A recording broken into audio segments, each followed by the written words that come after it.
Hello everyone and welcome to OCC classes। आज से हम स्टार्ट करने वाले हैं साइंस ऑफ क्लास 10th। तो जो हम फर्स्ट चैप्टर लेने वाले हैं that is carbon and its compounds. बहुत ही इंपॉर्टेंट चैप्टर है। तो चलिए इसको हम स्टार्ट करते हैं विदाउट एनी डिले। पहले हम समझे हमारा चैप्टर है क्या। Carbon and its compounds. Carbon के बारे में जान लेते हैं पहले थोड़ा हम। कार्बन क्या है? कार्बन जो ये हमारा वर्ड है carbon, it comes from a Latin word that is carbo और इसका मीनिंग क्या होता है? कोल।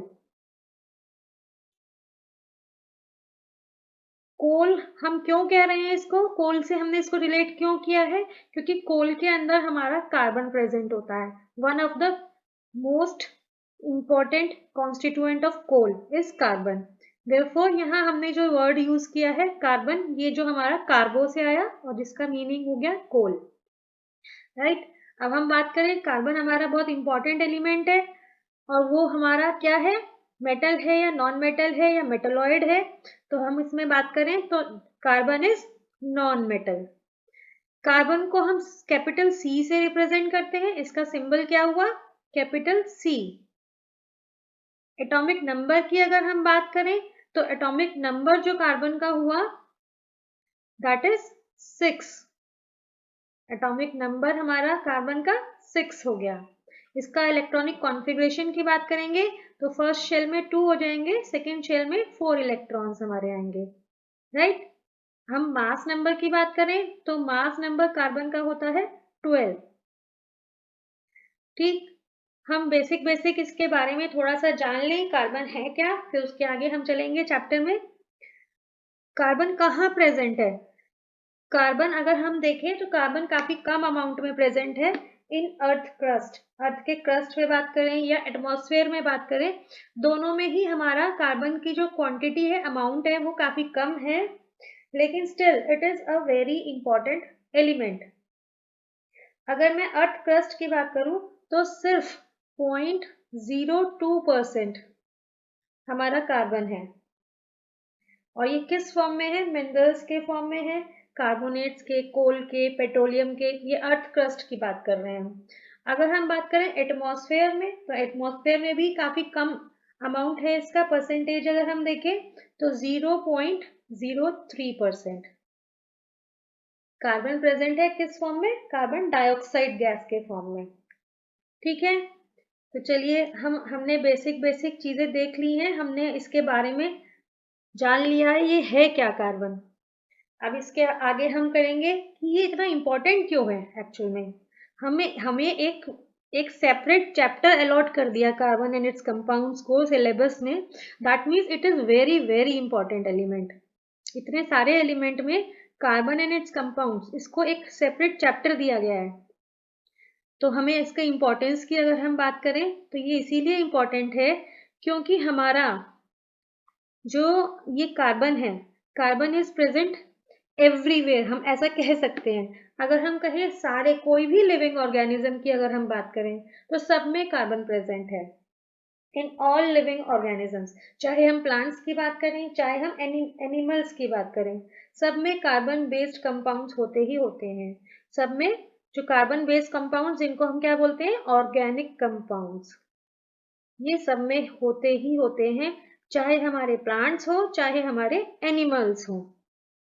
ठीक। और हम चाहे नॉन लिविंग थिंग्स की भी बात करें, जो भी हमें चारों तरफ हमें हमें नजर आती है, हम किसी के बारे में भी सोचें, जहां जहां से भी जहां तक हमारी नजर पहुंच रही है, हम जो भी चीज सोचेंगे मोस्टली सभी में कार्बन प्रेजेंट होगा। लाइक हम बात करें क्लोथ्स की, जो हम क्लोथ्स पहन रहे हैं या तो कॉटन का होगा या हमारा सिल्क होगा या कोई सिंथेटिक फाइबर होगा। सिंथेटिक फाइबर में से बना होगा। सिंथेटिक फाइबर में नायलॉन हो सकता है, पॉलिएस्टर हो सकता है। हम किसी की भी बात करें, सब में कार्बन प्रेजेंट है। कॉटन किससे होता बनता है? सेल्यूलोज से बनता है। And what is cellulose? Cellulose is a polymer, glucose से मिलके बनता है, पॉलीमर है सेल्यूलोज। तो हम क्या कहेंगे, वो भी ग्लूकोज भी में भी कार्बन है, तो यानी कॉटन में भी कार्बन है। हम कहीं से भी कहीं तक भी सोचते जाएं तो हम, अगर हमने कोई फ्यूल की बात की, कोई भी हम फ्यूल देखेंगे जो हम एनर्जी लेने के लिए यूज कर रहे हैं, चाहे वुड हो, चाहे कोल हो, चाहे हमारा एलपीजी हो, चाहे हमारा सीएनजी हो या पेट्रोल हो या डीजल हो, anything anything and everything around us, हम ऐसा कह सकते हैं, सब में कार्बन प्रेजेंट है, राइट। हम कोई भी चीज देखें, हम लेदर देखें, हम रबर देखें, हम प्लास्टिक देखें, हम पेपर देखें, कोई भी चीज हम देख रहे हैं तो सब में हमारा कार्बन प्रेजेंट है। तो इसीलिए हमारा जो ये कार्बन है ये बहुत हमारे लिए इम्पोर्टेंट हो जाता है, और इसको हमें स्टडी करना इसीलिए ज्यादा इम्पोर्टेंट है, क्योंकि हम हर जगह देख रहे हैं हमारे पास कार्बन है ही है। हम अगर लिविंग ऑर्गेनिजम्स में कह रहे हैं, जो हमारी जो ग्लूकोज होता है C6H12O6, तो यहाँ भी हमारा कार्बन आ गया। जब हमारा इसका ऑक्सीडेशन ऑफ फूड होता है, यानी रेस्पिरेशन की हम बात करें, सेलुलर रेस्पिरेशन की, तो क्या होता है, यहाँ ऑक्सीडेशन ऑफ फूड होके क्या बनता है, कार्बन डाइऑक्साइड गैस रिलीज होती है, वाटर एंड एनर्जी, राइट। तो यहाँ भी हमारा कार्बन है, ग्लूकोज में भी कार्बन है। तो यहाँ हम यानी हम कहीं से भी कहीं तक भी सोचेंगे तो कार्बन हर जगह प्रेजेंट है। ये तो बात हुई कि इतना इम्पोर्टेंट क्यों है, इसकी इम्पोर्टेंस इतनी क्यों है। अब हमें पता कैसे चलेगा कि किसी भी चीज में कोई भी थिंग, चाहे हमारा कोई नॉन लिविंग थिंग है, अगर हम उसमें ये जानना चाह रहे हैं कि whether carbon is present in this thing और नॉट, तो हम कैसे टेस्ट कर सकते हैं। तो उसके लिए हम एक टेस्ट ले सकते हैं, test for presence of carbon. तो हमें अगर चेक करना है कि किसी ऑब्जेक्ट में, किसी थिंग में कार्बन प्रेजेंट है या नहीं है, तो उसके लिए हम क्या कर सकते हैं, हम उस थिंग को, उस सब्सटेंस को हम बर्न करेंगे इन एयर, यानी in the presence of oxygen. तो उससे अगर हमें कार्बन डाइऑक्साइड गैस मिल रही है, हम मान के चलें, और ये जो गैस रिलीज हो रही है, अगर ये लाइम वाटर को के थ्रू हम उसको पास करें और वो उसको मिल्की टर्न कर दे, तो हम ये कहेंगे जो सब्सटेंस हमने बर्न किया इट कंटेन्स कार्बन, क्योंकि कार्बन होगा तभी कार्बन डाइऑक्साइड गैस रिलीज होगी, और कार्बन डाइऑक्साइड गैस रिलीज होगी तो वो लाइम वाटर को मिल्की टर्न कर देगी, राइट। तो दैट शोज कि हमारे जो थिंग है, जो सब्सटेंस है, उसके अंदर कार्बन प्रेजेंट है।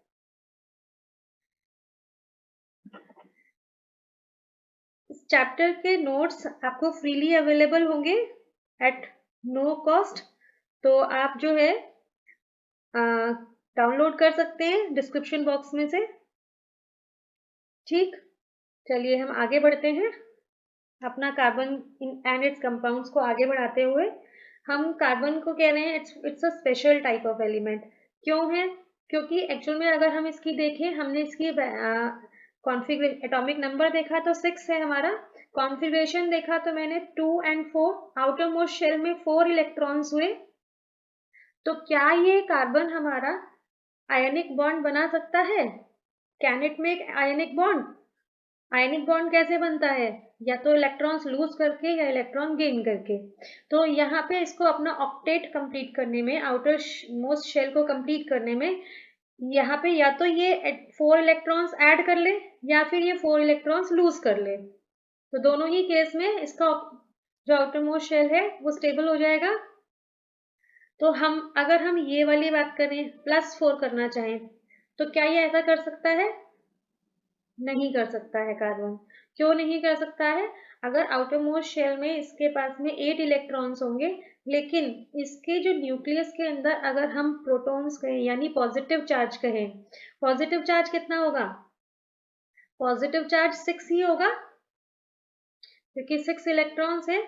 तो ये इलेक्ट्रॉन्स इतने नेगेटिव चार्ज को होल्ड नहीं कर पाएगा, तो ये 4 इलेक्ट्रॉन्स नहीं ले सकता। अगर 4 इलेक्ट्रॉन्स लूज करने की बात करें तो 4 इलेक्ट्रॉन्स लूज भी नहीं कर पाएगा, क्योंकि लॉस जो ट्रांसफर ऑफ एनर्जी बहुत ज्यादा होगी, तो वो भी नहीं कर सकता। तो अब इसके पास क्या तरीका बचा, इसके पास जो हमारा तरीका बचा वो बचा कोवेलेंट बॉन्ड का, यानी sharing of electrons. By sharing electrons it forms covalent bonds. Carbon जो बनाता है वो कोवेलेंट बॉन्ड बनाता है। Carbon is tetravalent. टेट्रावेलेंट क्यों, क्योंकि हमारी जो आउटर मोस्ट शेल में 4 इलेक्ट्रॉन्स थे, तो इसको 4 इलेक्ट्रॉन्स ही चाहिए, या 4 इलेक्ट्रॉन्स लूज करेगा तो इसकी वैलेंसी 4 हो गई,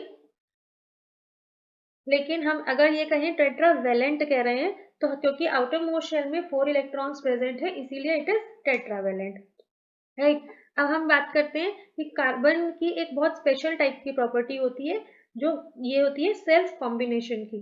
कार्बन के एटम्स आपस में कंबाइन कर जाते हैं, यानी इट फॉर्म्स लॉन्ग चेन्स, लंबी लंबी चेन्स बना सकते हैं, राइट। और क्या कर सकते हैं, लंबी लंबी चेन्स बना सकते हैं, या फिर हमारा जो है ब्रांच्ड फॉर्म में बना सकते हैं। ब्रांच फॉर्म में कैसे बनाएंगे, यहाँ पे एक कार्बन अटैच हो गया, इधर ऊपर एक कार्बन अटैच हो गया, तो ये हमारा चेन फॉर्म में हो गया, राइट। तो इस तरीके से भी हमारे कार्बन कंपाउंड्स बनाता है। सेल्फ कॉम्बिनेशन, सेल्फ कॉम्बिनेशन मतलब दूसरे कार्बन के एटम से कंबाइन कर रहा है, या फिर रिंग फॉर्म में भी बना सकता है। रिंग फॉर्म में क्या करता है, ये इस तरीके से रिंग फॉर्म्स भी बना सकता है, ठीक। तो जब रिंग फॉर्म में बनाएगा तो ये हमारा कंपाउंड्स ये अलग तरीके के बन गए, यहाँ पे अलग तरीके के ये लॉन्ग चेन वाले बने, यहाँ ब्रांच्ड वाले बने, ये रिंग फॉर्म में बने। तो इसके पास कई तरीके हैं, ये 3 तरीके हैं कंपाउंड्स बनाने के सेल्फ कॉम्बिनेशन के लिए। तो सेल्फ कॉम्बिनेशन की वजह से हमारे इसके कंपाउंड्स भी बहुत सारे होते हैं, कार्बन कंपाउंड्स। तो इस प्रॉपर्टी को जो ये कार्बन की जो प्रॉपर्टी है सेल्फ कॉम्बिनेशन की, यानी अपने से कंबाइन करके डिफरेंट डिफरेंट कंपाउंड्स बनाना, इस प्रॉपर्टी को हम बोलते हैं कैटेनेशन। और this is a very important property of carbon, because of which इतने सारे हमें कार्बन कंपाउंड्स हमें अवेलेबल हैं। अब ये हमारा एक बेसिक रीजन है कि हमारे पास में बहुत सारे ऑर्गेनिक कंपाउंड्स हैं। कैटेनेशन, कैटेनेशन एक बेसिक रीजन है इसके पीछे, क्योंकि हम हमारा जो कार्बन है वो सेल्फ कॉम्बिनेशन की वजह से यानी कैटेनेशन की वजह से बहुत सारे बहुत लार्ज नंबर में कार्बन कंपाउंड्स बना सकता है। अगर हम देखें कि कार्बन वाले कंपाउंड्स, जो कार्बन से रिलेटेड कंपाउंड्स हैं, कार्बन एंड इट्स कंपाउंड्स की बात हम कर रहे हैं, या हम उसको ऑर्गेनिक कंपाउंड्स कहें। ऑर्गेनिक कंपाउंड्स जो हैं ये नंबर देखें तो वो ज्यादा है as compare to compounds formed by non carbon elements. मतलब कि कार्बन के अलावा और जो एलिमेंट्स हैं उन्होंने जितने कंपाउंड्स फॉर्म करते हैं वो सबको मिला के वो उनसे भी ज्यादा है, कार्बन अकेला ही उनसे ज्यादा कंपाउंड्स बना लेता है। तो दैट्स वाई अब आपको समझ आ रहा होगा कि हमारा ये चैप्टर, हम इसको अलग से कार्बन को, कार्बन एंड इट्स कंपाउंड हमारे सिलेबस में ये एक सेपरेट चैप्टर इसको क्यों दिया गया है, ठीक। तो हमारे एक तो हमारा large number of organic compounds में अगर हम बात करें तो इसके बेसिकली 2 रीजन हो गए, एक तो कैटेनेशन हो गया और एक टेट्रावेलेंट हो गया। कि carbon is tetravalent and catenation एक ये प्रॉपर्टी हो गई जिसकी वजह से कार्बन बहुत सारे कंपाउंड फॉर्म करता है, ठीक है। चलिए आगे बढ़ते हैं। अगर किसी ने अभी तक चैनल को सब्सक्राइब नहीं किया है तो प्लीज सब्सक्राइब कर दीजिए, लाइक कीजिए, ज्यादा से ज्यादा शेयर कीजिए, और फ्री में नोट्स हमारे अवेलेबल हैं, आप डाउनलोड कर सकते हैं डिस्क्रिप्शन बॉक्स से। चलिए आगे बढ़ते हैं। अक्रेंस ऑफ कार्बन, कार्बन किस फॉर्म में हमारा प्रेजेंट है नेचर में, तो ये फ्री स्टेट में भी हमें अवेलेबल है और कंबाइंड स्टेट में भी। ज्यादा कंबाइंड स्टेट में मिलता है लेकिन फ्री स्टेट में भी हमारा कार्बन अवेलेबल है। फ्री स्टेट में अगर हम बात करें तो हम हमारी जो बात आ जाती है फ्री स्टेट वाली, वो हमारी एलोट्रोप्स की बात आ जाती है। यानी जैसे हम इसके 2 फॉर्म्स बहुत कॉमन है, डायमंड, डायमंड सभी जानते हैं, तो डायमंड इज कार्बन एक्चुअली में। तो हम क्या कह रहे हैं, डायमंड ये फ्री स्टेट हो गया, और दूसरा हम ग्रेफाइट, ये काफी कॉमन फॉर्म्स हैं कार्बन की जो ज्यादातर लोग, सब बच्चे, सब स्टूडेंट जानते हैं। और कंबाइंड स्टेट में बात करें तो कंबाइंड स्टेट में कार्बन कार्बन डाइऑक्साइड है, जितने कार्बोनेट्स हैं, राइट, बायकार्बोनेट्स हैं, ये सब क्या है, ये कंबाइंड स्टेट में हमारा जो कार्बन है वो प्रेजेंट है।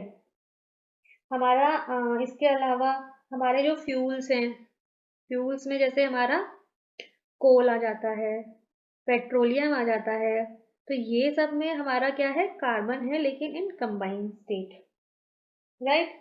इसके अलावा हमारा नेचुरल गैस भी आ सकता है इसके अंदर, जो ये हमारे फ्यूल्स हैं, बेसिक बेसिक फ्यूल्स हो गए।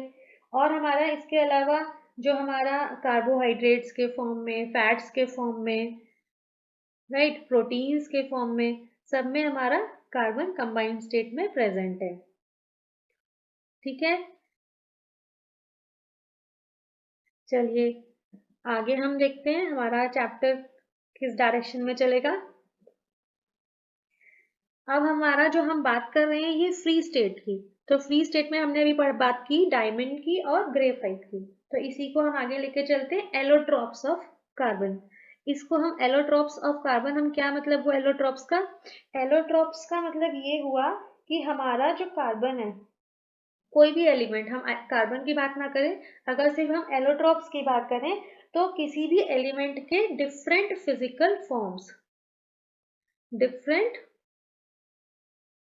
फिजिकल फॉर्म्स, यानी हमारा अगर हम कार्बन की बात करें स्पेसिफिकली, तो कार्बन अगर डिफरेंट डिफरेंट फिजिकल फॉर्म्स में जो प्रेजेंट है, वो कार्बन के एलोट्रॉप्स हो गए, वो हमारे एलोट्रॉप्स ऑफ कार्बन कहलाएंगे। तो एलोट्रॉप्स में हमारे तीन है, डायमंड है, ग्रेफाइट है, ये दोनों हम जान रहे हैं ऑलरेडी। ये एक थोड़ा सा रिलेटिवली न्यू एलोट्रोप है हमारा, बकमिंस्टर फुलरीन। थोड़ा नाम कॉम्प्लिकेटेड है, लेकिन आप इसको ब्रेक कर करके पढ़ोगे, जैसे छोटे क्लासेस, छोटे बच्चे जब थे हम लोग पढ़ते थे, बकमिंस्टर फुलरीन, तो स्पेलिंग भी याद हो जाएगी और लर्न करने में भी इजी रहेगा। तो इसके बारे में हम डिटेल में पढ़ेंगे। ये हमारे डायमंड का स्ट्रक्चर दिया है, यहाँ ग्रेफाइट का है, ये बकमिंस्टर फुलरीन का है। तो इसको हम आगे पढ़ते हैं। एलोट्रॉप्स, आई होप क्लियर हो गया होगा आपको, जो डिफरेंट फिजिकल फॉर्म्स हैं किसी भी एलिमेंट के, वो जो डिफरेंट फिजिकल फॉर्म्स एलिमेंट के एलोट्रॉप्स कहलाते हैं। तो पहले हम एक एक करके पढ़ते हैं एलोट्रॉप्स को। सबसे पहले हम डायमंड लेते हैं। ठीक, डायमंड जो हमारा होता है, डायमंड एक कलरलेस सब्सटेंस है, कलरलेस ट्रांसपेरेंट सब्सटेंस है। ठीक, ये सभी ने देखा होगा डायमंड। और इसके अलावा अगर हम इसको हम बात करें, ये हेवी रहता है, वेट इसका हेवी होगा, और ये हार्डेस्ट नेचुरल सब्सटेंस है। हार्डेस्ट नेचुरल सब्सटेंस मतलब नेचर में जितने भी सब्सटेंस हमें मिल रहे हैं उसमें से सबसे ज्यादा हार्ड है। हार्डेस्ट कहा हमने, तो यानी सबसे ज्यादा नेचुरल जो सब्सटेंस में सबसे ज्यादा हार्ड, ये हमारा डायमंड है। ठीक है, और क्योंकि डायमंड प्योर कार्बन है, कार्बन का एलोट्रोप हम कह रहे हैं, तो इट इज प्योर कार्बन, तो it can be represented by symbol C. C से हम इसको रिप्रेजेंट कर सकते हैं डायमंड को, क्योंकि ये प्योर कार्बन है। ठीक है, अगर हम इसको कार्बन को, क्योंकि हमने अभी कार्बन का टेस्ट देखा था, कार्बन को चेक करने के लिए कि वेदर सब्सटेंस हैज कार्बन और नॉट, तो उसी तरीके से अगर हम डायमंड को बहुत स्ट्रॉन्गली इसको हीट करें, तो क्या होगा? अगर हम स्ट्रॉन्ग हीट करेंगे तो we will get carbon dioxide gas, और जिसको हम लाइम वाटर के थ्रू अगर पास करेंगे तो क्या होगा? It will turn milky. That shows कि हमारा डायमंड इज कार्बन। और हम प्योर कार्बन क्यों कह रहे हैं? क्योंकि देयर विल बी नो ऐश, कुछ भी बचेगा नहीं रिमेनिंग, कोई भी, जो हम कहते हैं जलने के बाद कोई भी चीज जलती है, पेपर को जलाएं तो राख बच रही है, हमारे पास ऐश बच रही है, लेकिन अगर हम डायमंड को स्ट्रांगली हीट करेंगे, पूरा का पूरा कार्बन डाइऑक्साइड बन जाएगा, नथिंग विल बी लेफ्ट, कुछ भी नहीं बचेगा। That shows it is pure carbon. Okay, ये बात समझ में आई? Gives out carbon dioxide on burning. इसके अलावा हम बात करें, ये हम पॉइंट अभी छोड़ रहे हैं, अभी बात करते हैं इसको। इसकी डेंसिटी हाई है, काफी हाई डेंसिटी है, हाई मेल्टिंग पॉइंट है, क्योंकि स्ट्रॉन्ग बॉन्ड्स इसके अंदर बने हुए हैं, तो इसलिए इसका जो मेल्टिंग पॉइंट है वो भी हाई है। और इसके स्ट्रक्चर की अगर हम बात करें, तो जो इसका स्ट्रक्चर है वो रेगुलर टेट्राहेड्रन है। रेगुलर टेट्राहेड्रन से मेरा मतलब क्या है? जो ये शेप हमें नजर आ रही है पिक्चर में, ये, इसमें क्या है? एक कार्बन हमारा, ये कार्बन में एक कार्बन लिया हमने, एक कार्बन के साथ में हमारे पास में तीन कार्बन अटैच्ड है। यानी एक एक कार्बन यहाँ है तो एक इसके ऊपर हो गया, और हमारे इस कार्बन के साथ में 3 कार्बन और अटैच होंगे, राइट। फिर इस कार्बन के साथ में 3 कार्बन और अटैच होंगे। इस तरीके से ये कार्बन में 3 यहाँ हो गए, एक यहाँ हो गया। तो ये जो स्ट्रक्चर बनेगा, ये यहाँ पे 2D में हम 3D वाली चीज करने की कोशिश कर रहे हैं, तो इतना क्लियर नहीं है। This picture is more clear. तो ये हमारा दिस शोज रेगुलर टेट्राहेड्रन, इस शेप को हम बोलते हैं। और हर कार्बन 4 इसके जो वैलेंस इलेक्ट्रॉन्स है, 4 ही बॉन्ड्स बना रहा है कार्बन हमारे, कोवेलेंट बॉन्ड्स। और ये वेरी स्ट्रॉन्ग कोवेलेंट बॉन्ड्स बनते हैं कार्बन एटम्स के बीच में। इसी की वजह से हमारा जो स्ट्रक्चर है वो काफी हार्ड है, और हमारा हार्डेस्ट कह रहे हैं, इनफैक्ट हम इसको हार्डेस्ट सब्सटेंस है, नेचुरल सब्सटेंस। और इसके अलावा क्योंकि हमारा कोई भी यहाँ पे इलेक्ट्रॉन फ्री नहीं बचा, सब सारे जो इलेक्ट्रॉन्स है उन्होंने बॉन्ड्स बना लिए हैं, therefore it does not conduct electricity. Diamond does not conduct electricity. Okay, अब आपको शायद ये रीजन समझ आ रहा होगा कि क्यों डायमंड इलेक्ट्रिसिटी कंडक्ट नहीं कर रहा, because there is no free electron available. अगर कोई इलेक्ट्रॉन फ्री नहीं होगा तो इलेक्ट्रिसिटी कैसे कंडक्ट होगी? इलेक्ट्रिसिटी जो कंडक्ट होगी, पास होगी, वो थ्रू फ्री इलेक्ट्रॉन्स होती है। और हमारे यहाँ पे चारों जो वैलेंस इलेक्ट्रॉन्स है, they are busy in making covalent bonds, तो यानी it will not conduct electricity. Okay, अच्छा, अब हम बात कर लेते हैं इसके यूजेस की। तो यूजेस में हम बात करें, एक तो बहुत सिंपल सा यूज है जो सबको मालूम है, ज्वेलरी बनाने के लिए काम आता है हमारा डायमंड, ज्वेलरी बनाने के लिए, ठीक है। इसके अलावा ये एक कटिंग इंस्ट्रूमेंट है। कटिंग इंस्ट्रूमेंट का मतलब क्या हुआ? ये क्या होता है, आ, हमारा जो है ग्लास कटर्स जो होते हैं, ग्लास कटर्स, ठीक है, ग्लास कटर्स में, या मार्बल कटर्स, मार्बल को कट करने के लिए जो होते हैं हमारे, इनको काटने के लिए जो इक्विपमेंट यूज होता है, उसके अंदर ये हमारा डायमंड हम यूज करते हैं टू कट ग्लास और मार्बल, या रॉक को ड्रिल करने के लिए जो इक्विपमेंट्स होते हैं, उसके अंदर हमारा ये डायमंड यूज होता है, क्योंकि it is the naturally hardest substance, hardest natural substance. इसीलिए ड्रिल करने के लिए, रॉक्स में ड्रिल करने के लिए, मार्बल को कट करने के लिए, या ग्लास को कट करने के लिए हमारा डायमंड यूज होता है। इसके अलावा बाय आई सर्जन्स, आई सर्जन्स को हम क्या कह रहे हैं?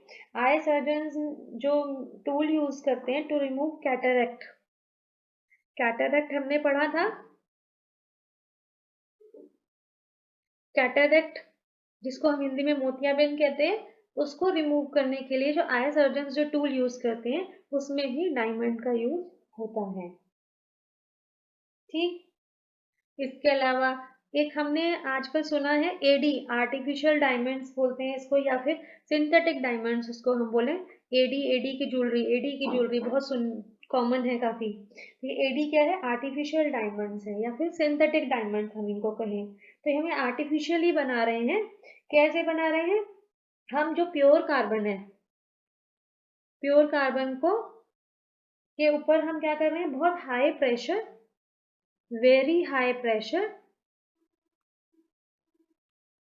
एंड टेम्परेचर, इस कंडीशन में हम प्योर कार्बन को कन्वर्ट कर रहे हैं, किसमें? डायमंड्स में। तो इसको हम बोल रहे हैं आर्टिफिशियल डायमंड, या फिर हम सिंथेटिक डायमंड्स।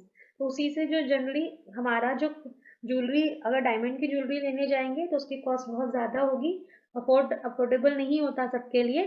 तो एडी यानी आर्टिफिशियल डायमंड की ज्वेलरी काफी कॉमन है। लुक काफी हद तक वही रहेगा, लेकिन कॉस्ट बहुत कम हो जाएगी। ओके, चलिए नेक्स्ट एलोट्रोप की तरफ चलते हैं। ग्रेफाइट, ग्रेफाइट सभी ने देखा है। कहाँ देखा है? हमारा जो पेंसिल्स की जो पेंसिल लेड होता है, वो हमारा ग्रेफाइट का बना होता है, वो ग्रेफाइट है एक्चुअल में।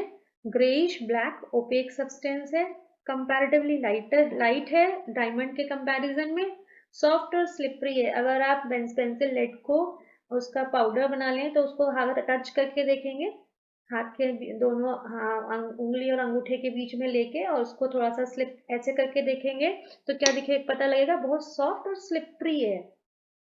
ठीक है, डायमंड हार्डेस्ट सब्सटेंस था, ग्रेफाइट हमारा सॉफ्ट एंड स्लिपरी है। इसके अलावा ये भी प्योर कार्बन है, तो प्योर कार्बन है तो हम सी से, कैपिटल सी से रिप्रेजेंट करेंगे, इसका सिंबल जो हो जाएगा कैपिटल सी हो गया जैसे कार्बन का होता है। और इसको भी अगर हम बर्न करेंगे तो हमारा पूरा का पूरा कार्बन डाइऑक्साइड गैस बनेगा विदाउट लीविंग एनी ऐश, ऐश नहीं बचेगा। That shows graphite is pure carbon, completely carbon, उसके अंदर और कुछ नहीं है। ठीक है, अब उसके स्ट्रक्चर की हम बात कर लेते हैं, उसके बाद हम इलेक्ट्रिसिटी की बात करेंगे। ये पॉइंट अभी हमने छोड़ दिया है, अभी पहले हम स्ट्रक्चर की बात करते हैं। तो स्ट्रक्चर जैसे हमें इसमें नजर आ रहा है फिगर में, ये लेयर्स में होता है, इसमें जो कार्बन एटम्स के लेयर्स हैं, राइट। अब हमारा जो कार्बन एटम्स ग्रेफाइट के लेयर्स में प्रेजेंट है वो उसके बीच में कोवेलेंट बॉन्ड बन रहा है और फ्लैट हेक्सागोनल रिंग्स, ये हमारा हेक्सागोनल रिंग दिख रहा है, 1 2 3 4 5 6, इस तरीके से ये रिंग्स बन रहे हैं हेक्सागोनल। ठीक है, अब ये जो रिंग्स बन रहे हैं, एक लेयर है दूसरी लेयर है, तो दूसरी लेयर और इसके बीच में यहाँ ये जो है, दिस इज वीक फोर्स। ये जो लेयर्स हैं इनके बीच में काफी वीक फोर्स होती है जिसको हम बोलते हैं वैन डर वाल्स फोर्स, जो लेयर्स हैं उसके बीच में। तो ये इसके बीच में वैन डर वाल्स फोर्स है, वीक फोर्स, जिसकी वजह से ये स्लिपरी है, एक दूसरे के ऊपर जो लेयर्स होती हैं वो स्लाइड कर पाती हैं, जिसकी वजह से यहाँ पे ये हम इसको ये कह रहे हैं कि दिस इज स्लिपरी, क्योंकि हमारी लेयर्स स्लाइड कर पा रही हैं एक दूसरे के ऊपर। ठीक, और यहाँ पे हर कार्बन जो है 3 कार्बन एटम्स से अटैच है, तो एक इसमें फ्री रह जाता है electrons, that's why it conducts electricity.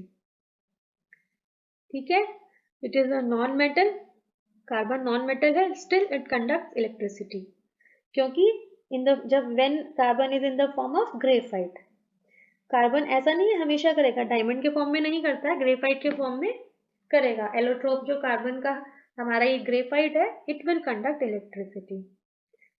ठीक है, इसके यूजेस अब हम देख लेते हैं। तो यूजेस की बात करें तो एज अ ल्यूब्रिकेंट यूज हो रहा है, क्योंकि सॉफ्ट एंड स्लिपरी है, जो कॉम्प्लेक्स कॉम्प्लिकेटेड मशीन्स होती है उसके पार्ट्स में एज अ ल्यूब्रिकेंट ये यूज होता है। इसके अलावा कार्बन के जो इलेक्ट्रोड्स हैं, एनोड कैथोड, ये हम ग्रेफाइट से बनाते हैं, और ये हमने पहले ही बात की, कोर्स ऑफ पेंसिल लेड्स के फॉर्म में ग्रेफाइट हमारा यूज होता है। ओके, चलिए इसके बाद में हम अपना नेक्स्ट एलोट्रोप की तरफ चले। नेक्स्ट एलोट्रोप हमारा कौन सा है? Third one, Buckminster fullerene. Buckminster fullerene जो हमारा है, ये फुटबॉल की तरह हमें नजर आता है, फुटबॉल की शेप का है, और इसमें 60 कार्बन एटम्स होते हैं। ये कंपैरेटिवली छोटा मॉलिक्यूल है कार्बन का, हम कहें तो इसको हम C60 से रिप्रेजेंट करते हैं। C60 हम ऐसे लिखे या C60 हम इस तरीके से भी लिख सकते हैं, ये बेटर है। C60 से हम इसको रिप्रेजेंट कर रहे हैं, इसका फॉर्मूला इस तरह से देखें, फॉर्मूला इसका इस तरह से बोल सकते हैं C60 यानी 60 एटम्स ऑफ कार्बन, इसके यूज होंगे एक मॉलिक्यूल बनाने के लिए। तो ये फुटबॉल शेप है, इसके अंदर हमारे जो कार्बन है वो हेक्सागन वाली शेप भी बना रहे हैं और पेंटागन्स भी बनाते हैं। हेक्सागन और पेंटागन दोनों ही शेप्स हमारी बन रही है, और इसमें 20 हेक्सागन्स हैं और 12 पेंटागन एक मॉलिक्यूल ऑफ बकमिंस्टर फुल्लरीन में। और ये अगर रूम टेम्परेचर पे इसको देखें तो ये डार्क कलर का होता है, और ये ना ही डायमंड की तरह बहुत ज्यादा हार्ड है, ना ही ग्रेफाइट की तरह बहुत ज्यादा सॉफ्ट है। It is somewhere in between diamond and graphite, ना ही डायमंड की तरह हार्ड, ना ही ग्रेफाइट की तरह सॉफ्ट। ठीक, और इसको भी अगर हम हीट करेंगे स्ट्रांगली तो what we will get? Carbon dioxide again. That shows Buckminster fullerene is pure carbon. Pure carbon है तो इसको भी हम C से ही रिप्रेजेंट कर लेते हैं, लेकिन हम इसको C60 लिख लेते हैं क्योंकि हमारा ये इसमें 60 एटम्स कंबाइन कर रहे हैं। ठीक है, चलिए आगे हम चलें। इसके बारे में अगर हम बात करें कि बकमिंस्टर फुलरीन के बारे में और क्या क्या हम इसके बारे में देख सकते हैं, तो अभी इसके बारे में हमें बहुत ज़्यादा नॉलेज नहीं है क्योंकि it is still under investigation. Scientist try कर रहे हैं इसके बारे में जानने की, उसके बाद हम धीरे धीरे और हम अपनी इंफॉर्मेशन में ऐड करते चले जाएंगे। ये तो बात हुई हमारी एलोट्रोप्स की, कार्बन के एलोट्रोप्स की बात हुई। अब हमने बात की थी एक स्टार्टिंग में ऑर्गेनिक कंपाउंड। अब ये ऑर्गेनिक कंपाउंड्स क्या है? हमने कहा था कि ऑर्गेनिक कंपाउंड्स हमारे फॉर्म होते हैं। यहाँ हमने कहाँ बात की थी ऑर्गेनिक कंपाउंड्स की? हमने कहा था कि कार्बन जो है फ्री स्टेट में भी है और कंबाइंड स्टेट में भी है और ऑर्गेनिक कंपाउंड्स बनाता है। तो ये ऑर्गेनिक कंपाउंड्स जो बना रहा है ये ऑर्गेनिक कंपाउंड है क्या?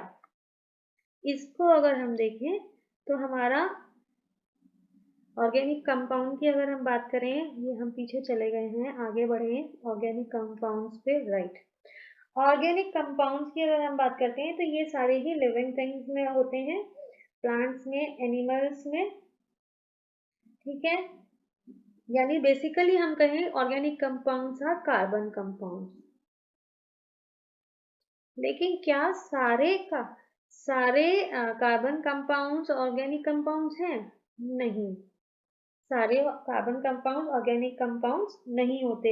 ऐसे कार्बन कंपाउंड जिनमें कोवेलेंट कंपाउंड्स बन रहे हैं, कोवेलेंट बॉन्ड्स होते हैं जिनकी मेल्टिंग पॉइंट लो हो, बॉइलिंग पॉइंट लो हो, इनको हम ऑर्गेनिक कंपाउंड्स कहते हैं। अगर हम इसमें एक स्पेसिफिक कहें कि जो हमारे ऑक्साइड्स हैं या ऐसा कहें कार्बन कंपाउंड्स हैं, एक्सेप्ट क्या? Oxides of carbon.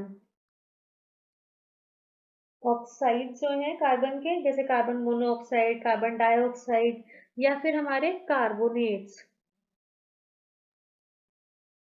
कार्बोनेट्स जो है वो भी हमारे ऑर्गेनिक कंपाउंड्स में नहीं आते। या फिर हमारे हाइड्रोजन कार्बोनेट्स, ये भी हमारे ऑर्गेनिक कंपाउंड्स में नहीं आते। या फिर हम कहें कार्बाइड्स। इनके अलावा जो कार्बन कंपाउंड्स हैं दोज आर ऑर्गेनिक कंपाउंड्स। ठीक है, अब जो हमारे ये जो चैप्टर के हम बात कर रहे हैं इसमें हम ऑर्गेनिक कंपाउंड्स को स्टडी करेंगे। कार्बन एंड इट्स कंपाउंड्स की बात किए तो कौन से कंपाउंड्स? Organic compounds. हम इनको नहीं पढ़ेंगे, ऑक्साइड्स ऑफ कार्बन को नहीं पढ़ रहे हैं, कार्बोनेट्स को नहीं पढ़ रहे हैं, हाइड्रोकार्बोनेट्स को नहीं पढ़ रहे हैं, कार्बाइड्स को भी नहीं पढ़ रहे हैं। तो हम कौन से कंपाउंड्स को पढ़ रहे हैं कार्बन के? सिर्फ ऑर्गेनिक कंपाउंड्स के बारे में हम स्टडी करेंगे इस चैप्टर में। तो हमारे जो टाइप्स ऑफ ऑर्गेनिक कंपाउंड्स की अगर हम बात करें तो हमारे इसमें कौन कौन से ऑर्गेनिक कंपाउंड्स हम स्टडी करेंगे? सबसे पहले तो हमारा आ जाता है हाइड्रोकार्बन्स। अब ये हाइड्रोकार्बन क्या है? हाइड्रोकार्बन का मतलब ऐसा है कि एक कंपाउंड जिसमें हमारे पास हाइड्रोजन हो और कार्बन हो। हाइड्रोजन और कार्बन वाले कंपाउंड्स को हम हाइड्रोकार्बन्स कहते हैं सिंपली। ठीक है, इसके अलावा हमारा एल्कोहल्स हम स्टडी करेंगे, एल्डिहाइड करेंगे, carboxylic acid, ketones, halo alkanes.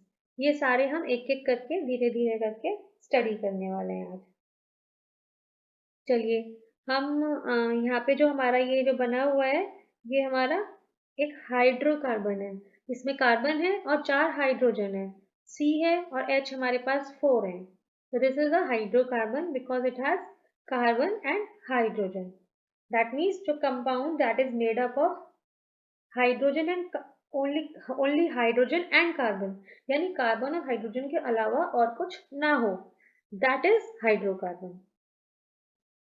ठीक है,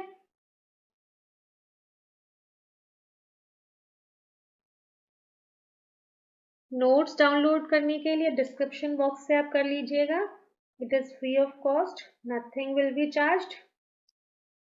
चलिए हम हाइड्रोकार्बन्स के बारे में स्टडी करने से पहले इम्पॉर्टेंट चीज देख लें। ये मैंने कुछ लिखा है यहाँ पे, meth, eth, prop, but, pent, hex, hept, oct, non, dec. अब ये है क्या? ये हम इसको जब अब ये हाइड्रोकार्बन्स हम आगे स्टडी करेंगे तो इसमें आपको पता लगेगा कि हम क्या कहना चाह रहे हैं। मीथ मीन्स वन, हम क्या कह रहे हैं? Myth indicates one carbon atom. Any compound having one carbon atom will have myth in its name. जिसमें 2 कार्बन एटम्स इन्वॉल्व हैं वहां पे हम क्या कह रहे हैं? ईथ। 3 कार्बन एटम्स के लिए प्रोप, ये हमारा 4 कार्बन एटम्स के लिए ब्यूट, 5 के लिए पेंट, 6 कार्बन एटम्स के लिए हेक्स और 7 के लिए हेप्ट।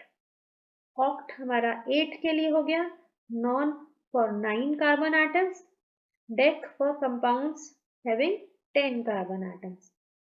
राइट, अब ये हमारे हैं क्या? ये हमारे एक्चुअल में हम कहें प्रीफिक्स हैं। अभी हम इसको प्रीफिक्स की तरह बात करें क्योंकि ये स्टार्टिंग में आएंगे, इसके आगे कुछ ऐड होने वाला है, लेकिन हमें ये याद करने पड़ेंगे अच्छे से ताकि हम देख पाए कि कितने का हमारे हाइड्रोकार्बन में कितने कार्बन एटम्स प्रेजेंट है और उसके अकॉर्डिंग हम ये डिसाइड कर पाए विच प्रीफिक्स वी विल यूज। जब हम उसका नॉमेनक्लेचर करेंगे, जब हम उसका नाम लिखेंगे तो हमें ये सब चाहिएगा कि हमारे पास में ये हमें नंबर से नंबर ऑफ कार्बन एटम्स, ये क्या है? Number of carbon atoms present in hydrocarbon. जो हमारे 1 2 3 4 टिल 10 हम बात कर रहे हैं। 1 के लिए मीथ, 2 के लिए ईथ, कोई भी ऑर्गेनिक कंपाउंड हाइड्रोकार्बन जिसमें 3 कार्बन होंगे वहां प्रॉप यूज करेंगे। ये 4 के लिए ब्यूट, ये बट नहीं बोलेंगे, इसको ब्यूट बोलेंगे हम। 5 के लिए पेंट, 6 के लिए हेक्स, 7 के लिए हम हेप्ट यूज करेंगे, और 8 के लिए ऑक्ट, और 9 के लिए नॉन, और 10 के लिए डेक। ओके, चलिए एक बार हमारा ये बेसिक क्लियर हो जाए, ये सब चीज़ें हमें लर्न हो जाए, तो इसके बाद हम आगे मूव ऑन करेंगे कि हम हाइड्रोकार्बन जो हमारे टाइप्स ऑफ ऑर्गेनिक कंपाउंड्स हैं, जो हमने टाइप्स ऑफ ऑर्गेनिक कंपाउंड की हमने बात की, इसमें हमने सबसे पहले हाइड्रोकार्बन की बात की, तो सबसे पहले हम हाइड्रोकार्बन को ही लेके चलते हैं। तो हाइड्रोकार्बन की बात करें तो हाइड्रोकार्बन हमारे 2 पार्ट में डिवाइडेड है, एक सैचुरेटेड हाइड्रोकार्बन और एक अनसैचुरेटेड हाइड्रोकार्बन। अब ये सैचुरेटेड हाइड्रोकार्बन और अनसैचुरेटेड हाइड्रोकार्बन क्या है, इससे हमारा क्या मतलब है? अगर हम सैचुरेटेड हाइड्रोकार्बन की बात करें तो ये ऐसा हाइड्रोकार्बन है जिसके अंदर हमारा सिर्फ 1 सिंगल कोवेलेंट बॉन्ड प्रेजेंट है। ठीक है, कार्बन एटम्स जो कनेक्टेड है एक दूसरे से उसमें सिर्फ एक नहीं, तो उसमें सिर्फ सिंगल कोवेलेंट बॉन्ड प्रेजेंट है, यानी एक नहीं 2 भी हो सकते हैं, 3 भी हो सकते हैं, लेकिन सारे ही सारे बॉन्ड्स जो है वो सिंगल कोवेलेंट बॉन्ड्स होने चाहिए। सिंगल कोवेलेंट बॉन्ड से क्या मतलब है हमारा? यानी कि हमारा जो शेयरिंग हो रही है इलेक्ट्रॉन्स की, sharing of 1 pair of electrons जब हमारा हो रहा है तो हम क्या कह रहे हैं? ये हमारा सिंगल कोवेलेंट बॉन्ड है। राइट, जैसे हम एक एग्जांपल ले लें, हमारा H2 जो हमारा बनता है हाइड्रोजन का मॉलिक्यूल, तो H में हमारा एक इलेक्ट्रॉन है, दूसरे H में भी एक इलेक्ट्रॉन है, तो यहाँ पे ये शेयरिंग हो रही है। तो यहाँ क्या हुआ? One pair of electrons share हो रहा है, तो दैट मीन्स यहाँ हमारा सिंगल कोवेलेंट बॉन्ड बन रहा है। राइट, एक और एग्जांपल लेके हम देख लेते हैं इसको। हाइड्रोजन के अलावा हम क्या लें? क्या लें? NH3 लेते हैं। ओके, हमने एमोनिया लिया NH3, तो नाइट्रोजन का एटॉमिक नंबर होता है 7, तो दिस इज 2 5। आउटरमोस्ट शेल में हमारे 5 इलेक्ट्रॉन्स प्रेजेंट है, 1 2 3 4 एंड 5, ठीक। और हाइड्रोजन के पास आउटर मोस्ट शेल में 1 इलेक्ट्रॉन प्रेजेंट है। तो यहाँ हमारा हाइड्रोजन आया, हाइड्रोजन के इलेक्ट्रॉन्स को मैंने स्टार से रिप्रेजेंट कर दिया और नाइट्रोजन के डॉट से। यहाँ हमारा ये कंपाउंड ये बना, 1 पेयर ऑफ इलेक्ट्रॉन्स शेयर हुए, और नाइट्रोजन का हमारा ये देखें तो ये ऑक्टेट पूरा हो गया, 2 3 4 5 6 7 8 इलेक्ट्रॉन्स हो गए। और हमारे अगर हाइड्रोजन के देखें तो हाइड्रोजन, इस हाइड्रोजन के पास 2 इलेक्ट्रॉन्स हो गए, इसके पास भी 2 हो गए, इसके पास भी 2 हो गए। तो यानी इसका डुप्लेट कंप्लीट हो गया, हाइड्रोजन का और नाइट्रोजन का ऑक्टेट कंप्लीट हो गया। तो यहाँ जो हमारा 1 पेयर ऑफ इलेक्ट्रॉन्स शेयर हो रहे हैं यहाँ यहाँ यहाँ, यानी हमारे पास में नाइट्रोजन के साथ में यहाँ 1 पेयर ऑफ इलेक्ट्रॉन शेयर हुआ, यहाँ भी 1 पेयर। तो ये हमारा सिंगल कोवेलेंट बॉन्ड बन रहा है जहाँ पे हमारा 1 पेयर ऑफ इलेक्ट्रॉन्स शेयर होता है, ठीक है। चलिए, तो हमारे वो हाइड्रोकार्बन्स जिसमें सिंगल कोवेलेंट बॉन्ड बने उनको हम बोल रहे हैं सैचुरेटेड हाइड्रोकार्बन। और सैचुरेटेड हाइड्रोकार्बन्स को हम क्या बोलते हैं? Alkanes. Alkanes are those hydrocarbons which has only single covalent bonds, ठीक है। यानी यहाँ पे डबल और ट्रिपल को जो कोवेलेंट बॉन्ड्स हैं वो नहीं होंगे, सिर्फ सिंगल कोवेलेंट बॉन्ड्स प्रेजेंट होंगे। इसके हम बेसिक जनरल फॉर्मूला की बात करें अगर, तो इसका जनरल फॉर्मूला जो होता है वो होता है CnH2n+2। दैट मीन्स अगर मैं n को 1 रख लूँ, if n is equals to 1, तो ये CH2 into 1 plus 2, that means CH2 1 is 2 plus 2 4, this is CH4। तो ये हमारा हाइड्रोकार्बन बना, यानी ये हमारा एल्केन बना। और इस एल्केन के नाम के लिए अगर मैं देखें तो हम पीछे वाली स्लाइड पे चले, अपना 1 कार्बन एटम के लिए हमारा क्या था? मीथ। तो हमारा जो ये आया मीथ आ गया। मीथ के साथ हम क्या ऐड करेंगे? एल्केन्स के लिए हम क्या करते हैं? प्लस एन, हम प्लस एन करते हैं, ये हमारा सफिक्स हो गया प्लस एन। तो ये हमारा क्या बन गया? Methane. CH4 is methane, right. और इसको अगर हम स्ट्रक्चर बनाने की कोशिश करें तो कार्बन के बाहर हमारे पास में 4 इलेक्ट्रॉन्स होते हैं आउटर मोस्ट शेल में, राइट। और अगर हम हाइड्रोजन की बात करें तो हाइड्रोजन के पास कितने इलेक्ट्रॉन्स होते हैं? हाइड्रोजन के बाद में पास जो होते हैं वो सिंगल इलेक्ट्रॉन है। ये हाइड्रोजन का वाला हमने रेड से शो कर लिया। तो यहाँ अगर हम देखें तो ये बना, यहाँ ये शेयरिंग हो गई। पहले हम हाइड्रोजन को कंप्लीट कर लें 2 2 इसके, फिर इसके बाद हम कार्बन को देखते हैं। तो यहाँ 2 इलेक्ट्रॉन्स, यहाँ से 2 हमने लिए इसके, यहाँ से 2 और फिर इसके भी 2 लेते हुए ये हमारा सर्कल कंप्लीट हो गया। तो हमारे पास कार्बन के भी 8 इलेक्ट्रॉन्स हो गए, 1 2 3 4 5 6 7 8, और हाइड्रोजन का ऑक्टेट कंप्लीट हो गया, 2 2 हो गए। तो ये हमारा मीथेन का स्ट्रक्चर हो गया। इसको अगर हम और तरीके से शो करें, क्योंकि सिंगल सिंगल कोवेलेंट बॉन्ड बन रहा है तो हम इसको इस तरह से शो कर सकते हैं। ये इसका इलेक्ट्रॉन डॉट स्ट्रक्चर हो गया। इसको हम क्या बोलेंगे? इलेक्ट्रॉन डॉट स्ट्रक्चर, जहाँ पे हम इलेक्ट्रॉन्स को यूज करके कि कैसे कैसे कितना पेयर ऑफ इलेक्ट्रॉन शेयर हो रहा है, जब ऐसा शो करते हैं स्ट्रक्चर में तो इसको हम बोलते हैं क्या? Electron dot structure.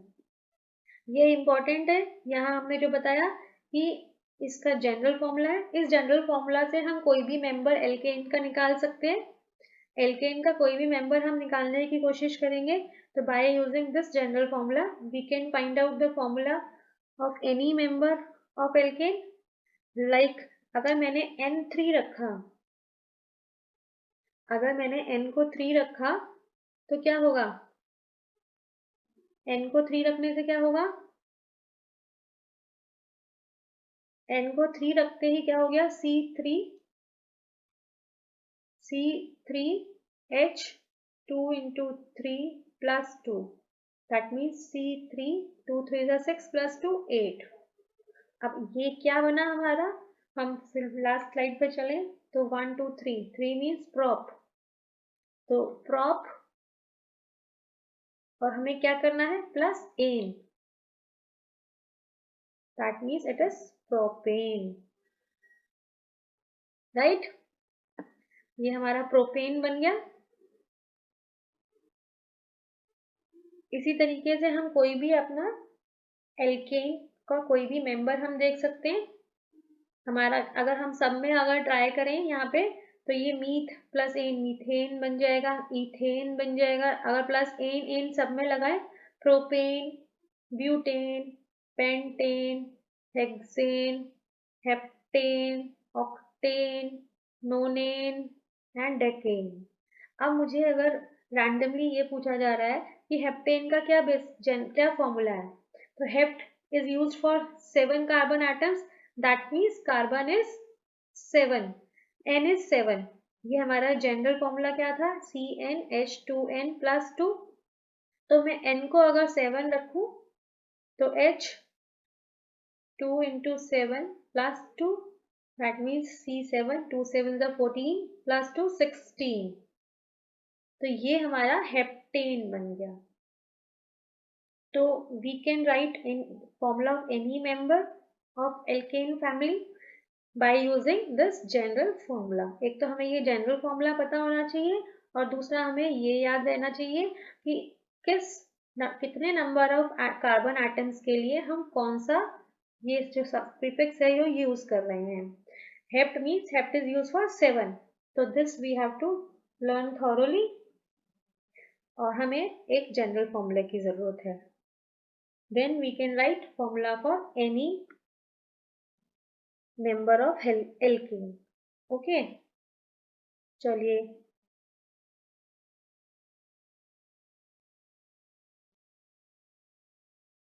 आगे हम पढ़ने वाले हैं क्या, आगे हम पढ़ते हैं अनसैचुरेटेड हाइड्रोकार्बन की। अभी हमने जो कंप्लीट किया वो सैचुरेटेड हाइड्रोकार्बन कंप्लीट कर लिया। अनसैचुरेटेड हाइड्रोकार्बन्स में हमारे दो होते हैं, दो पार्ट्स में इसको हम डिवाइड करेंगे। यहाँ पे अनसैचुरेटेड हाइड्रोकार्बन्स में डबल कोवेलेंट बॉन्ड और ट्रिपल कोवेलेंट बॉन्ड, तो इनको हमने अलग अलग कर दिया, डबल कोवेलेंट बॉन्ड और ट्रिपल कोवेलेंट बॉन्ड को। और यहाँ पे हमारा जो डबल कोवेलेंट बॉन्ड है उसको हम बोलते हैं एल्कीन्स और ट्रिपल कोवेलेंट बॉन्ड को हम बोलते हैं एल्काइन्स, राइट। तो हमारा एल्कीन्स का, जैसे हमने एल्केन्स का हमारा जनरल फॉर्मूला था, ऐसे ही हमारा एल्कीन्स का होगा। एल्कीन्स का हमारा CnH2n, ये हमारा जनरल फॉर्मूला हो गया इसका। और इसमें एक डबल कोवेलेंट बॉन्ड होगा बिटवीन कार्बन एटम्स। जैसे हम इसका एक एग्जांपल ले लें, हम n को हम रखें 3, तो जब हमने n को 3 रखा तो H हमारा 2 3 6 हो गया, C3H6। तो यानी अगर हम इसका स्ट्रक्चर बनाए, 3 कार्बन है हमारे पास, एक डबल कोवेलेंट बॉन्ड है, ये हमारा ये सिंगल बॉन्ड आ गया। यहाँ पे हमारे पास कार्बन की 4 वैलेंसीज होती हैं, 4 वैलेंस इलेक्ट्रॉन्स होंगे, 4 वैलेंसी है, तो यानी हमारे पास में 1 2 3, इसका 4 कंप्लीट हमने किया। यहाँ 2 और 1 3 हो गया है ऑलरेडी, तो एक ही बचेगा, यहाँ 2 हो गया है तो यहाँ पे 2, तो यानी हमारा एक हाइड्रोजन यहाँ, एक यहाँ, 3 4 5 6, इस तरह से कुछ इसका स्ट्रक्चर बनेगा। अब बात आती है इसके नाम की, तो इसके जब नाम की बात होगी तो हम जो, जैसे हमने एल्केन्स में प्लस एन किया था, यहाँ पे हम प्लस इन करेंगे। और 3 कार्बन एटम्स हैं हमारे, तो 3 कार्बन एटम्स के लिए हम क्या लेंगे, प्रोप, तो prop plus in, that means this is propene. काफी सिंपल है, एक सिस्टम से चल रहा है, हमारा एक फॉर्मूला हो गया जनरल फॉर्मूला, उसको यूज करके हम कोई भी एल्कीन का कोई भी मेंबर हम बता सकते हैं उसका केमिकल फॉर्मूला। ठीक, अब हम बात करते हैं एल्काइंस की। एल्काइंस की हम बात करें तो एल्काइंस में हमारा जो सफिक्स यूज होगा वो आइन यूज होगा, और यहाँ पे हमारा ट्रिपल कोवेलेंट बॉन्ड है, यहाँ पे हम जो यूज करेंगे YNE, आइन, ये हमारा सफिक्स है। और हमारा ट्रिपल कोवेलेंट बॉन्ड हम बात कर रहे हैं, तो हम इसको, अगर हम इसका जनरल फॉर्मूला देखें सबसे पहले, CnH2n-2, ठीक, ये हमारा इसका जनरल फॉर्मूला हो गया। अब यहाँ पे हम एक रख के देख लेते हैं, 4 रख के देखते हैं इस बार हम n को। तो यहाँ हमारा 4 2 8 हुआ, 8 - 2 6, तो दैट मीन्स C4H6। और अब इसके स्ट्रक्चर की बात करें तो हमारे 4 कार्बन एटम्स हैं और हमारा ट्रिपल बॉन्ड बन रहा है। तो यहाँ हमारा ट्रिपल बॉन्ड बना, यहाँ सिंगल सिंगल, तो यहाँ पे हमारे 4 हम कंप्लीट करेंगे सब में। यहाँ ऑलरेडी इस वाले कार्बन के 4 ऑलरेडी कंप्लीट हो चुके, यहाँ पे एक आएगा। तो 1 2 3 4 5 एंड 6, तो ये हमारा C4H6। अब इसके नाम की बात करें तो 4 है, तो 4 मीन्स 4 के लिए हम क्या यूज करेंगे, 4 कार्बन एटम्स हैं तो ब्यूट, तो यानी कि हमारा ब्यूट प्लस आइन, तो इसका नाम हमारा हो गया ब्यूटाइन, राइट। काफी सिंपल है, एक सिस्टम से आप जनरल फॉर्मूला याद करते जाओ, और बेसिक जो इसमें हाइड्रोकार्बन्स के लिए ये बहुत जरूरी है याद रखना, और दोनों के सफिक्स याद रखो कि क्या सफिक्स यूज होना है, किस में है, सिंगल बॉन्ड है, डबल कोवेलेंट बॉन्ड है या ट्रिपल है, एल्केन है, एल्कीन है या एल्काइंस है, ठीक है। चलिए इसके बाद हम एक और इम्पॉर्टेंट चीज देख लेते हैं, एल्काइल ग्रुप। अब ये हमारा, जब हम एल्काइल ग्रुप की बात करते हैं तो हम एल्केन में से, जो हमारा एल्केन था, एल्केन क्या था हमारा जनरल फॉर्मूला एल्केन के लिए, CnH2n+2, तो इसमें से हम एक हाइड्रोजन माइनस करते हैं, तो यानी -1 हम यहाँ कर दें, तो दैट मीन्स CnH2n+1, तो ये हमारा एल्काइल ग्रुप के लिए ये हमारा जनरल फॉर्मूला हो गया।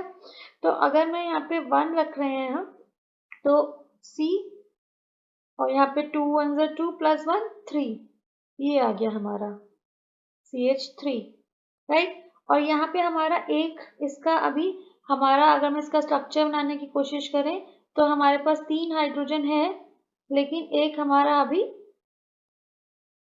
हमारा एक जो इसका प्लेस है वो हमारा खाली है, तो यहाँ पे कोई चीज अटैच होगी आगे, कुछ ना कुछ यहाँ पे अटैच होना है, तो इसीलिए हम यहाँ पे ये डैश से हमने शो किया है। तो और इसके लिए हम जो ऐड करते हैं वो हम आइल, तो ये हमारा 1 कार्बन है, तो मीथ हो गया, मीथ प्लस आइल मिथाइल, ये हमारा मिथाइल ग्रुप हो गया, ठीक। ऐसी सिमिलरली इसके लिए हम देखें, C2 है तो हम ईथ यूज करेंगे, ईथ प्लस आइल इथाइल, ये हमारा इथाइल ग्रुप हो गया, ठीक है। ऐसे प्रोपाइल, प्रोपाइल हो गया हमारा, इथाइल हो गया, मिथाइल हो गया, तो ये सारे हमारे क्या आते हैं, एल्काइल ग्रुप सारे। एक हाइड्रोजन कम है किससे, एल्केन्स फैमिली से, ठीक है। अब हम बात करें हमारे जो हाइड्रोकार्बन्स की हमने बात की, एल्केन्स, एल्कीन्स, एल्काइंस, और इसके बाद में कुछ हाइड्रोकार्बन, जैसे हमने बात की थी कि हमारे कुछ रिंग फॉर्म में भी कार्बन अपने कंपाउंड्स बनाता है, तो उनको हम बोल रहे हैं साइक्लिक हाइड्रोकार्बन। साइक्लिक क्यों बोल रहे हैं, क्योंकि रिंग फॉर्म में है तो साइक्लिक हम बोल रहे हैं। यहाँ पे हमारे 1 2 3 4 5, ये 5 कार्बन आइटम्स है और हमारा सिंगल बॉन्ड बन रहा है, तो ये हमारा साइक्लिक फॉर्म में है। हर कार्बन के साथ में हमने इसके 4 वैलेंसीज कंप्लीट कर दिए, 4 वैलेंस इलेक्ट्रॉन्स को कोवेलेंट बॉन्ड बना दिया, 4 कोवेलेंट बॉन्ड बनाएगा। तो हमारा ये जो हो गया, इसका अगर हम नाम देखें तो क्योंकि ये साइक्लिक है तो हम इसको साइक्लो वर्ड यूज करेंगे, और यहाँ 5 कार्बन एटम्स है तो ये पेंट हो गया, 5 के लिए हम पेंट यूज करते हैं, और सिंगल बॉन्ड हमारे सारे हैं तो एन, तो साइक्लोपेंटेन, ये हमारा साइक्लोपेंटेन बन गया। इस केस में हम देखें तो हमारे पास 1 2 3 4 5 6 कार्बन एटम्स हैं, तो दिस इज साइक्लोहेक्सेन, क्योंकि 6 है तो 6 के लिए हम हेक्स यूज करेंगे और प्लस एन लगा देंगे, तो दिस इज साइक्लोहेक्सेन। यहाँ हमारे पास में डबल बॉन्ड है, साइक्लिक फॉर्म में है, 6 कार्बन है, ये हमारा ये हो गया हमारा बेंजीन। इसका नाम हम जो हमारा सिस्टम है उससे हम यूज करके नहीं कर पाएंगे, लेकिन हम इसका नाम ये स्पेशल एक इम्पॉर्टेंट कंपाउंड है हमारा कार्बन का, साइक्लिक फॉर्म में साइक्लोहाइड्रोकार्बन है जिसका नाम है बेंजीन।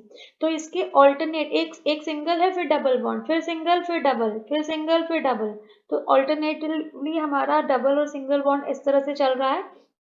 और हमारा इसका फॉर्मूला अगर हम देखें तो दिस इज C6H6, यहाँ हम देखें तो C6H12, यहाँ हम देखें तो C5H10। ठीक है, तो ये इसके हमारे ये इम्पोर्टेंट है इसमें। चलिए आगे बढ़ते हैं।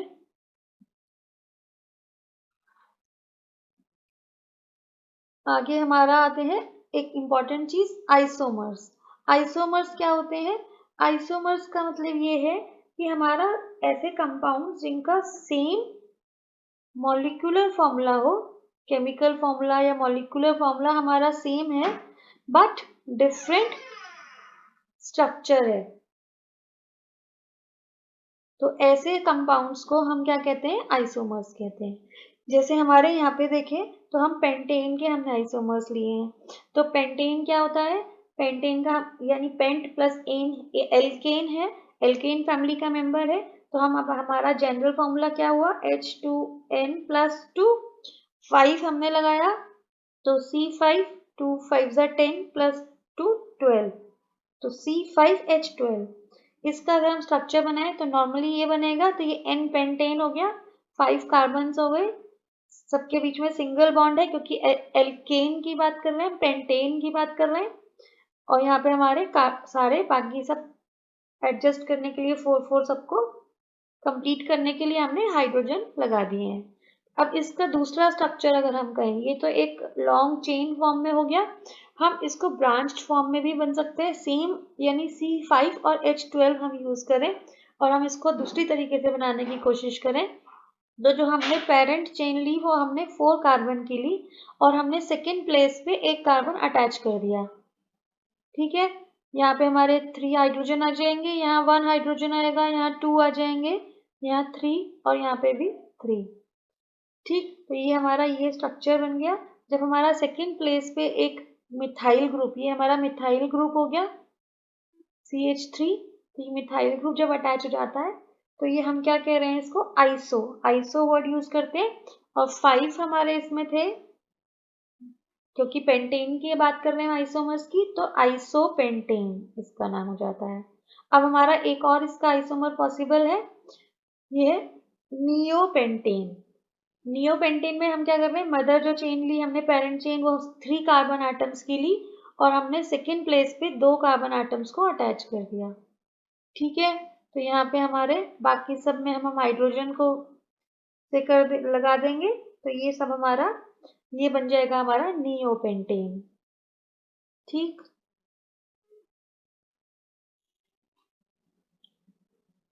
चलिए आइसोमर्स की बात हो गई। अब हमारा एक जो लास्ट एक इसमें इंपॉर्टेंट चीज वो बची है हमारी होमोलोगस सीरीज।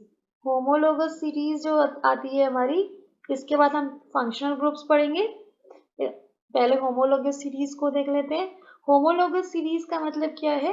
एक ऐसी सीरीज जिसमें कि सारे ऑर्गेनिक कंपाउंड्स का ग्रुप है, जिसमें उनका similar structure and similar chemical properties, और जिनके जो सक्सेसिव मेंबर्स हैं, यानी एक के बाद एक कॉन्जिक्यूटिव मेंबर्स हैं, उनके बीच में जो डिफरेंस है वो CH2 ग्रुप का डिफरेंस है।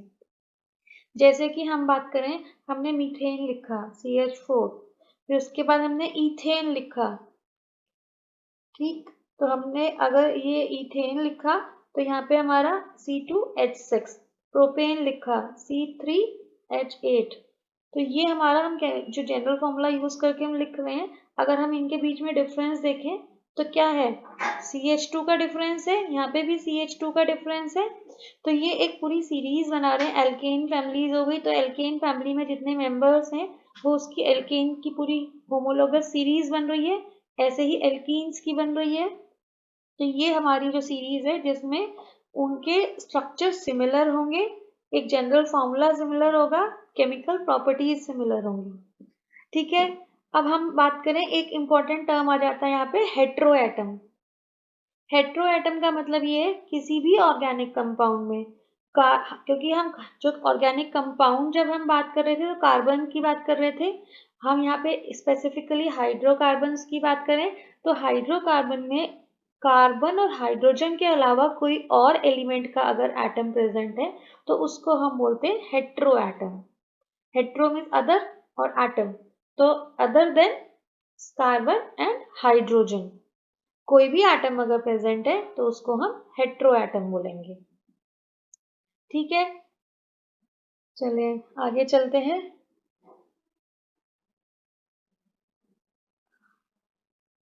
हमारे इसमें कुछ फंक्शनल ग्रुप्स भी हैं, हालांकि हमें बहुत उसमें नॉमेनक्लेचर डिलीट हो गया है, लेकिन स्टिल थोड़ा थोड़ा हम पढ़ लेते हैं इसको, फंक्शनल ग्रुप्स को। फंक्शनल ग्रुप्स हैं क्या? अब हम ये कह रहे हैं कि हमारा जो है किसी भी जो हमारा कार्बन कंपाउंड है उसमें हम कोई भी एक एटम या ग्रुप ऑफ एटम्स अटैच हो जाता है जिसकी वजह से वो रिएक्टिव हो, उसकी प्रॉपर्टीज चेंज हो जाती हैं, तो हमारा जो आता है उसको हम बोलते हैं, यहाँ एफ मिसिंग हो गया, चलिए लगा देते हैं, फंक्शनल ग्रुप। फंक्शनल ग्रुप बोलते हैं, जैसे कि हम इसको ले लें फंक्शनल ग्रुप में एल्कोहल। फर्स्ट हम फंक्शनल ग्रुप जो ले रहे हैं वो हम ले रहे हैं एल्कोहल। अच्छा यहाँ पे भी मिसिंग है, चलिए इसको भी करेक्ट कर लेते हैं, O. Okay, now it's okay. हाँ, एल्कोहल, तो एल्कोहल का जो हमारा जो फंक्शनल ग्रुप है उसको हम रिप्रेजेंट करते हैं ओ एच से। ये ओ एच जो हो गया हमारा एल्कोहल का ग्रुप है, इसमें कोई भी एल्काइल ग्रुप हम अटैच कर देंगे तो ये एक एल्कोहल बन जाएगा। और इसके लिए हम जो सफिक्स यूज करते हैं ओल, ये हमारा सफिक्स है ओल। तो जैसे हम एक एग्जांपल लेते हैं, हम लेते हैं 3 कार्बन एटम्स का हम एल्कोहल देखते हैं क्या होता है। तो हमारा 3 कार्बन एटम्स मतलब प्रोपेन, 3 कार्बन एटम्स के लिए हमारा जो एल्केन बना वो हमारा बना प्रोपेन। तो प्रोपेन का हम ई को हटाएंगे और प्लस ओल करेंगे तो it will be propanol, propanol. ठीक है, तो ये हमारा एल्कोहल बन गया। अब इसके स्ट्रक्चर की हम बात करें, क्योंकि हमारे 3 कार्बन एटम्स हैं, ये हमने 3 कार्बन एटम्स बनाए और हमें ओ एच बनाना है, यानी हमें प्रोपाइल ग्रुप में हमें एक ओ एच को इसको ऐड करना है। ग्रुप ऑफ एटम हमारा क्या है, ओ एच, यहाँ एल्कोहल ग्रुप। तो हमारा यहाँ पे हाइड्रोजन हाइड्रोजन हाइड्रोजन आ जाएंगे सब, यहाँ पे भी हाइड्रोजन आया, यहाँ पे भी एक मिसिंग है, ये हमारा प्रोपाइल ग्रुप हो गया।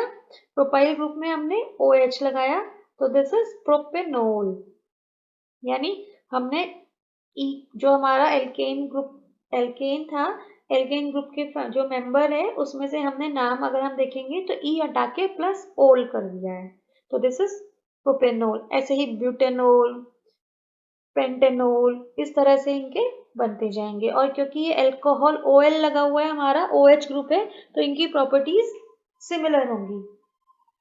ठीक, अब हम बात करें नेक्स्ट फंक्शनल ग्रुप हमारा आता है एल्डिहाइड। एल्डिहाइड का हमारा जो है सी एच ओ, और ये सी एच ओ किस तरह से लगेंगे, यहाँ सी हो गया, ये एच और यहाँ डबल बॉन्ड में ओ के साथ डबल बॉन्ड बनाएगा और यहाँ पे हमारा एल्काइल ग्रुप आ जाएगा। तो ये जो हमारा बनेगा दिस इज एल्डिहाइड। और ये एल्डिहाइड में हम जो सफिक्स लगाएंगे वो हम लगाएंगे अल, इसको प्रोनाउंस करेंगे अल। तो हमारा जिस तरह से हमारा प्रोपेनोल बना था, इस तरह से हम देखते हैं कुछ इथो 2 कार्बन एटम्स के लिए देखते हैं। तो इथेन होता है, इथाइल ग्रुप हो गया। इथाइल ग्रुप में क्या हुआ, अगर हम इथाइल ग्रुप इथाइल या एल्काइल ग्रुप का जनरल फॉर्मूला देख लें तो ये होता है, तो ये हमारा इथाइल 2 की बात कर रहे हैं तो 2 लगाया, 2 2 4 प्लस 1 5, ये हो गया।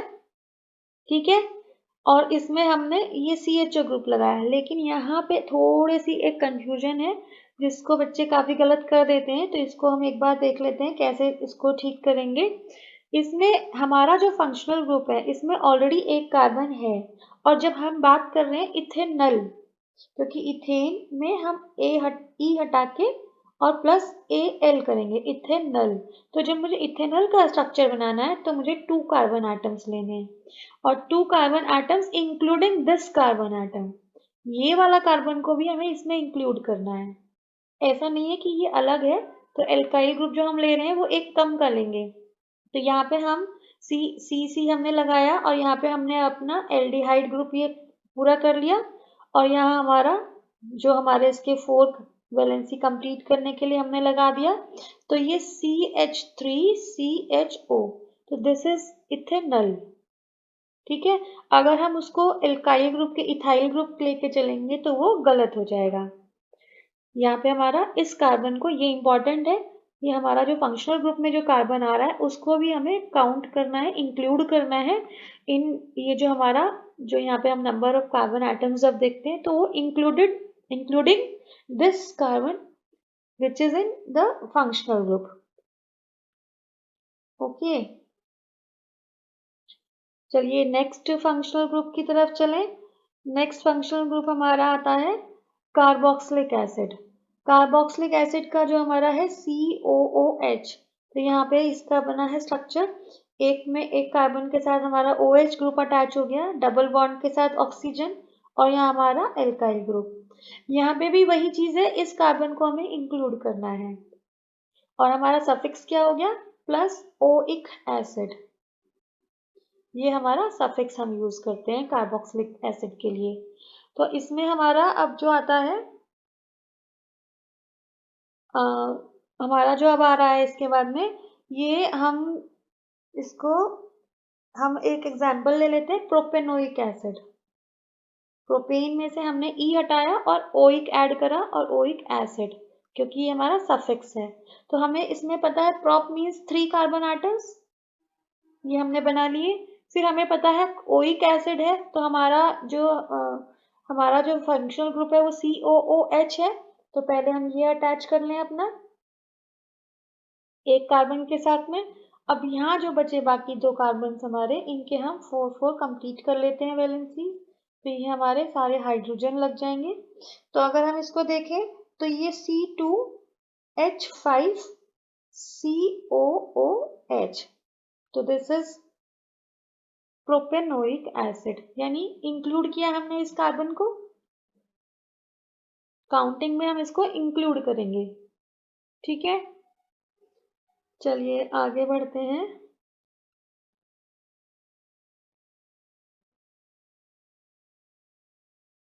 नेक्स्ट हमारा आता है कीटोन ग्रुप।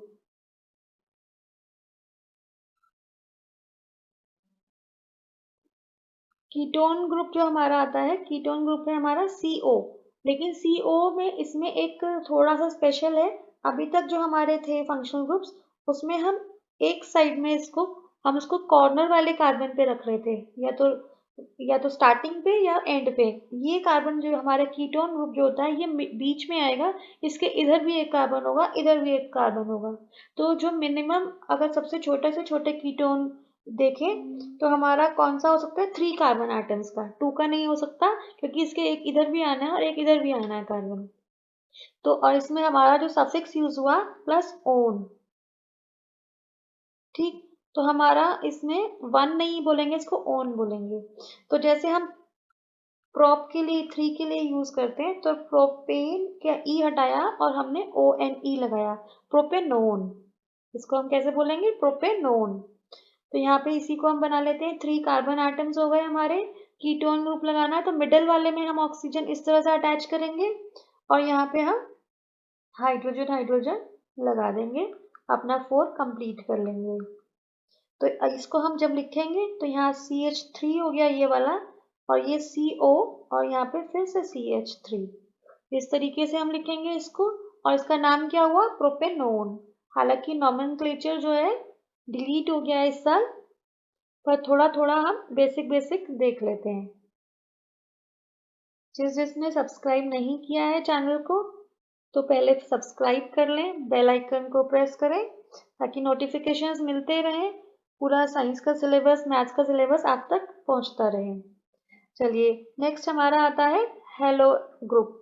हेलो ग्रुप को हम एक्स से रिप्रेजेंट कर रहे हैं और हेलो ग्रुप में हमारे हेलोजन फैमिली के मेंबर्स आएंगे जो कि हमारे क्लोरीन, ब्रोमीन, आयोडीन।